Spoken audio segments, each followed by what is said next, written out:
Welcome to Pakistani fair reaction. तो कैसे हैं आप सब? उम्मीद है आप सब खैरियत से होंगे, ठीक होंगे और आबाद होंगे।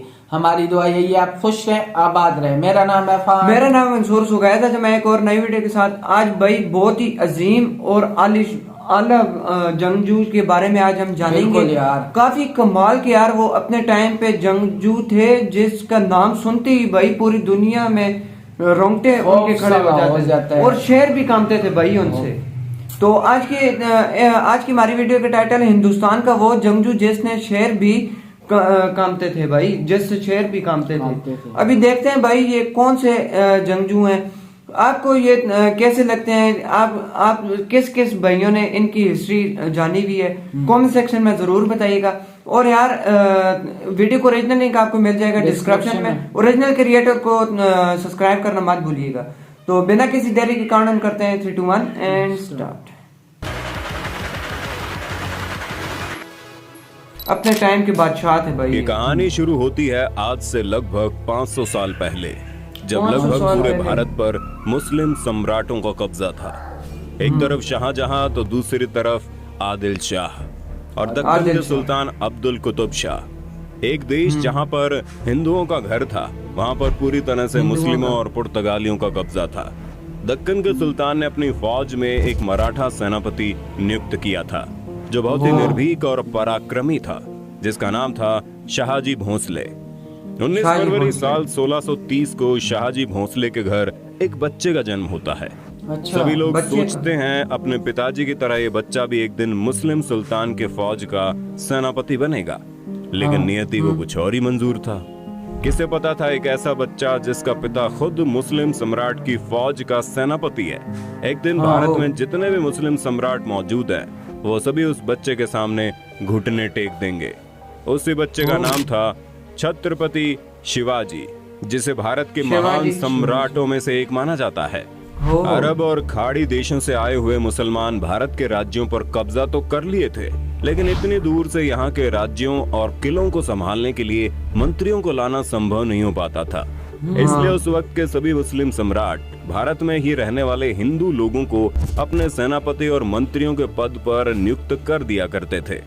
इसी सिलसिले में दक्कन के सम्राट ने शाहजी भोंसले को अपनी फौज का सेनापति नियुक्त कर लिया। शाहजी सेना में उच्च पद पर आसीन थे और साल 1630 में महाराष्ट्र के जुन्नर के समीप शिवनेरी के किले में उनके और जीजाबाई के यहाँ एक पुत्र का जन्म हुआ। स्थानीय देवी शिवाय के नाम से पुत्र का नामकरण हुआ, जो आगे चलकर छत्रपति शिवाजी महाराज के नाम से विश्वविख्यात हुए। शिवाजी के पिता का काम के सिलसिले में हमेशा घर से बाहर रहना होता था, इसलिए शिवाजी की देखरेख उनकी माताजी और उनके गुरु दादू जी किया करते थे। शिवाजी के गुरु का मानना था कि शिवाजी भी जब बड़े होंगे तो वो अपने पिता की तरह मुस्लिम सम्राट के एक बेहतरीन सेनापति बनेंगे। ये वक्त था 1646 के लगभग, जब शिवाजी की उम्र महज 16 साल की थी। उस वक्त भारत में किसी भी हिंदू शासक का अपना स्वतंत्र राज्य को स्थापित कर पाना लगभग असंभव था, क्योंकि भारत के लगभग हर एक हिस्से में मुस्लिम सम्राट का कब्जा था। और अगर कोई हिंदू शासक अपना स्वतंत्र राज्य स्थापित करना भी चाहता तो उसके लिए 3 परिस्थितियों का होना बड़ा जरूरी था। एक कि वो शक्तिशाली साम्राज्य के केंद्र से दूर हो, ताकि कोई भी सम्राट उस पर अटैक न कर पाए। जमीन खेती के लिए अनुपयोगी हो, ताकि कोई भी मुस्लिम सम्राट उस पर कब्जा करने के बारे में सोचे ही नहीं। और तीसरा ये कि वो राज्य जंगलों से घिरा हो, ताकि छापामार युद्ध या फिर गोरिल्ला युद्ध किया जा सके। यही परिस्थितियां साल 1646 में शिवाजी के लिए अनुकूल बनी, जब इन्होंने स्थानीय किसानों मावली के समर्थन से अपनी सेना का निर्माण किया। शिवाजी बहुत ही अच्छी तरह से जानता था कि किसी भी साम्राज्य को स्थापित करने के लिए किलों की क्या महत्वता है, इसलिए सिर्फ 15 साल की उम्र में ही उन्होंने आदिल शाह अधिकारियों को रिश्वत देकर तोड़ना, चाकन और कुंधाना किले को अपने अधिकार में कर लिया। इसके बाद उन्होंने कल्याण फोर्ट और भिवंडी फोर्ट को मुल्ला अहमद से छीनकर अपने अधिकार में कर लिया।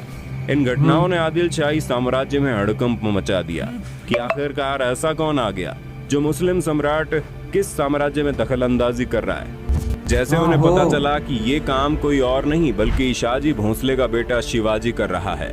शिवाजी को रोकने के लिए उनके पिता को गिरफ्तार कर लिया गया। इसलिए शिवाजी ने अगले 7 साल तक आदिल शाह पर सीधा आक्रमण नहीं किया, शिवाजी ने लगभग 7 सालों का इंतजार किया और धीरे धीरे अपनी सेना को बढ़ाता रहा। एक वक्त ऐसा आया जब उसने एक एक करके 50 से ज्यादा किलों को अपने नाम कर लिया। धीरे धीरे शिवाजी का प्रभाव बढ़ने लगा। अब लोगों को यह महसूस होने लगा था कि कोई तो ऐसा है जो मुस्लिम सम्राट को टक्कर देने वाला है। अपने डर को कायम रखने के लिए और शिवाजी के बढ़ते प्रभाव को रोकने के लिए साल 1659 में बीजापुर की बड़ी साहिबा ने अफजल खान को 10,000 सिपाहियों के साथ शिवाजी पर आक्रमण करने का हुक्म दे दिया।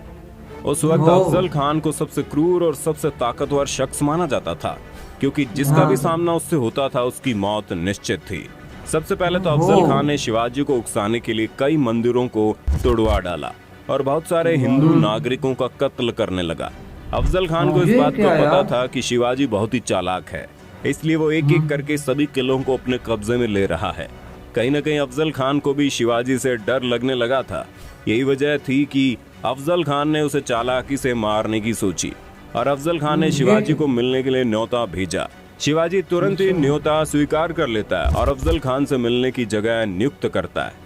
जैसे ही दोनों आमने सामने होते हैं, अफजल खान शिवाजी को गले लगाने के लिए आगे बढ़ता है और अपने चाकू निकालकर शिवाजी को मारने ही वाला होता है कि शिवाजी तुरंत अपनी कटार को निकालकर अफजल खान का पेट फाड़ देते हैं। इस जीत के बाद शिवाजी का नाम और ज्यादा मशहूर होने लगा। लोगों के मन में मुस्लिम सम्राट का डर लगभग खत्म होने लगा था। इस बार बीजापुर के सुल्तान ने शिवाजी को हराने के लिए अपने सबसे बेहतरीन सेनापति रुस्तम जवान को भेजा। रुस्तम जवान की भारी भरकम सेना ने शिवाजी के ऊपर हमला बोल दिया, लेकिन शिवाजी ने कम सेना की मदद से ही लड़ाई को चालाकी से लड़ते हुए रुस्तम जवान को सेना में शिकस्त दे दी। कुछ दिनों बाद आदिल शाह ने अपने सेनापति सिद्दी जोहार को भी भेज दिया। एक एक करके मुस्लिम सम्राटों ने शिवाजी को खत्म करने के लिए कई चालें चली, लेकिन उनमें से कोई भी कामयाब नहीं हो पाया और धीरे धीरे छत्रपति शिवाजी का राज्य विस्तार होता गया और उसकी सेना और भी ताकतवर होती चली गई। इसके बाद बीजापुर की बड़ी बेगम ने औरंगजेब से शिवाजी को पकड़ने के लिए विनती की। उसने अपने मामा शाहिस्ता खान को 1.5 लाख सैनिकों के साथ शिवाजी से युद्ध करने को भेजा। उस टाइम शाहिस्ता खान ने अपने विशाल सेना के बल पर पुणे पर कब्जा कर लिया और शिवाजी के निवास स्थान लाल महल पर अपना बसेरा डाल दिया। शिवाजी ने चालाकी से अपने 400 सिपाहियों को साथ शादी के बारातियों के वेश में पुणे में प्रवेश कर लिया और रात के समय उन्होंने सीधे शाहिस्ता खान के ऊपर खतरनाक हमला बोल दिया। शाहिस्ता खान ने जैसे ही देखा उनका सामना छत्रपति शिवाजी से हो रहा है, वो डर के मारे खिड़की से कूदकर अपनी जान बचाकर भागने लगा, लेकिन शिवाजी की तलवार के खतरनाक वार से बच नहीं पाया। हालांकि शाहिस्ता खान जिंदा तो बच गया, लेकिन उसके हाथ की उंगलियां शिवाजी की तलवार से कट गई, जिसकी वजह से उसकी बहुत बेइज्जती हुई। अब तक शिवाजी का साम्राज्य विस्तार बेहद ज्यादा हो गया था और उसकी सेना लगातार हो रही जीत की वजह से बेहद जोश में थी। शिवाजी ने साल 1664 तक कई मुगल सल्तनत पर हमला करके उसको तहस नहस कर डाला, जिसके बाद साल 1664 में औरंगजेब आग बबूला होकर 60 वर्षीय राजपूत सेनानायक मिर्जा राजा जयसिंह को अपने 1.5 लाख सैनिकों के साथ शिवाजी से लड़ने के लिए भेजते हैं। इस युद्ध में शिवाजी की हार हुई और उसे अपने खजाने से ढेर सारा पैसा हार के हर जाने के रूप में देना पड़ा। उन्हें अपने 9 वर्ष के पुत्र संभाजी के साथ आगरा जाना पड़ा। शिवाजी को नियंत्रित रखने के लिए पहले ये तय हुआ कि उन्हें मुगल दरबार में कोई पद दिया जाए, लेकिन औरंगजेब ने फैसले को बदलकर शिवाजी को घर में कैद करने का आदेश दे दिया। औरंगजेब नहीं जानता था कि यह गलती आगे चलकर बहुत महंगी पड़ेगी। शिवाजी ने पहले बीमारी का बहाना बनाया और अपने स्वास्थ्य को ठीक करने के आशीर्वाद के लिए साधु संतों और फकीरों को रोजाना मिठाई और उपहार भेजने की इच्छा जताई। एक दिन वो खुद श्रमिक के भेष में सामान के डब्बे में संभाजी को छुपाकर बाहर निकाला। वो मथुरा, काशी गया, पुरी के बाद गोलकुंडा और बीजापुर होते हुए रायगढ़ पहुंच गया। साल 1670 तक शिवाजी ने कई लड़ाइयां लड़ते हुए 4 महीनों के भीतर अपने राज्य का बड़ा हिस्सा मुगलों से वापस स्वतंत्र करा लिया। 1671 से 1674 तक औरंगजेब ने भरसक प्रयास किया कि कैसे भी करके शिवाजी को अपने अधीन कर लिया जाए, लेकिन वह ऐसा करने में पूरी तरह से असफल रहा। अपने उत्तम योद्धाओं जैसे दाऊद खान और मोहब्बत खान को शिवाजी से लड़ने के लिए भेजा, लेकिन सबको मुंह की खानी पड़ी। इसके साथ ही साल 1672 में अली आदिल शाह की मृत्यु हो गई और बीजापुर में 6 जून 1674 को हिंदू परंपराओं के साथ शिवाजी का राज्याभिषेक किया गया। वो मराठा के राजा बने और कई सदियों के अंतराल के बाद हिंदू रीति रिवाजों, तिलक, जनेऊ और वेदों के उच्चारण के बीच किसी राजा का राज्य अभिषेक संपन्न हुआ। शिवाजी की महानता सिर्फ उनकी बहादुरी और युद्ध कौशल में नहीं थी, बल्कि वो एक योग्य प्रशासक भी थे। वो उस वक्त का इकलौता ऐसा राजा था जिन्होंने धर्म के आधार पर कभी किसी के साथ पक्षपात नहीं किया। उनके कई अधिकारी, यहाँ तक कि उनके व्यक्तिगत अंग रक्षकों में कुछ मुसलमान भी थे। उन्होंने कभी किसी नारी का निरादर नहीं किया, यहाँ तक कि युद्ध में हारे हुए दुश्मनों की स्त्रियों को भी सम्मान सहित वापस भेज देते थे। गोरिल्ला युद्ध, किलों का उपयोग और नौसेना का निर्माण भारत में पहली बार शिवाजी ने ही कराया था। उन्होंने 4 किलों और 2000 सैनिकों से शुरुआत की थी और उनकी मृत्यु के समय ये गिनती 300 किलों और 1 लाख से ज्यादा सैनिकों की हो गई। शिवाजी का स्वास्थ्य खराब हुआ। तेज बुखार और पेचिस की वजह से 52 साल की उम्र में उनकी मृत्यु हो गई। आपको जानकर हैरानी होगी, उस वक्त औरंगजेब यहाँ का सबसे ताकतवर शासकों में से एक माना जाता था, लेकिन छत्रपति शिवाजी की वजह से उसे लगभग 25 साल तक युद्ध करना पड़ा और अपने जीवन के अंत तक युद्ध लड़ते लड़ते औरंगजेब पूरी तरह से बर्बाद हो चुका था। और छत्रपति शिवाजी वो शख्स था जिसकी वजह से कई सालों लंबी लड़ाई के बाद एक बार फिर से पूरा हिंदुस्तान भगवामयी हो गया। दोस्तों, ये जानकारी आपको कैसी लगी और आप वीर छत्रपति शिवाजी के बारे में क्या सोचते हैं, कमेंट में बताना। वीडियो अच्छे तो यार इसी के साथ की वीडियो खत्म हुई। तो आज हमने देखा भाई शिवाजी की स्टोरी के बारे में। भाई यार क्या यार, इन्होंने अपना टाइम बादशाहों की तरह बसर किया है यार, और कैसे कैसे भाई हमला किया है इन पे। बिल्कुल यार, अंदाजा लगाओ ना भाई, कितने 500 किलो तक भाई ये पहुंचे हैं जितने इन्होंने कब्जा किए हैं। बिल्कुल यही बात है, ये बहुत बहादुर इंसान और था यार पता नहीं कितने 1.5 लाख सैनिक थे ना, और कितने ज्यादा इसने सैनिक अपने कर लिए थे। और अफजल खान को कैसा भाई इसने मारा है, कितनी जो है, हालांकि वो इसे मार रहा था लेकिन इसने खंजर देखा ना, पीछे से वो वार कर रहा था ना, फिर इसने उसको पेट ही भाई फाड़ दिया। हाँ, और 7 साल तक इंतजार करता रहा बिल्कुल यार। और भाई जेल से कैसा भागा है, जेल से कैसा भागा है भाई। वो पहले तो मिठाइयाँ रोज बांटता था और एक दिन उसी के अंदर ही चला गया भाई।